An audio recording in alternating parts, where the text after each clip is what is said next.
ইভেন্টটা আয়োজন করেছে সেটা খুবই সময়োপযোগী এবং এটা হয়তো আমাদের আরও করতে হবে।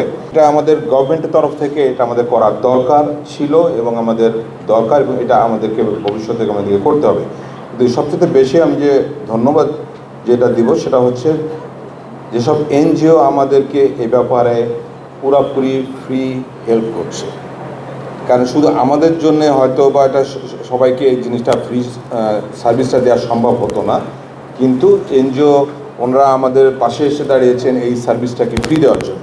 গত একটা বছরে আমাদের যে বাস মালিক, বাস ট্রাক মালিক সমিতির সাথে আমাদের যে মানে আমরা যেভাবে কাজটা করেছি এটা দৃষ্টান্তমূলক, এবং এটা হয়তো বা শিমুল ভাইয়ের জন্য হয়তো সম্ভব হয়েছে।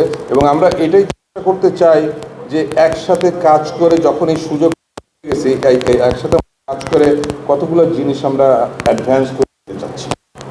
আচ্ছা, এর ভিতরে একটা হচ্ছে স্বাস্থ্যটা হয়তো আমাদের সবার জন্যই দরকার, কিন্তু সবচেয়ে বেশি দরকার হচ্ছে যারা আমাদের মোস্ট অফ দ্য টাইম যাদের কাটে হচ্ছে রোডে, আমাদের বাস ট্রাক ড্রাইভার ভাইয়েরা। আচ্ছা, এখন ওনাদের স্বাস্থ্যটা শুধু ওনাদের জন্য ইম্পর্টেন্ট না, এই ইম্পর্টেন্সটা আর সবার জন্য ইম্পর্টেন্ট। ওনারাই হচ্ছে আমাদের এই ইকোনমিটাকে অলমোস্ট চালায়, এবং ওদের স্বাস্থ্যটা যদি আমরা না দেখতে পারি তাহলে eventually it affects our economy, not just economy, আমাদের রোডওয়ে সেফটি টু।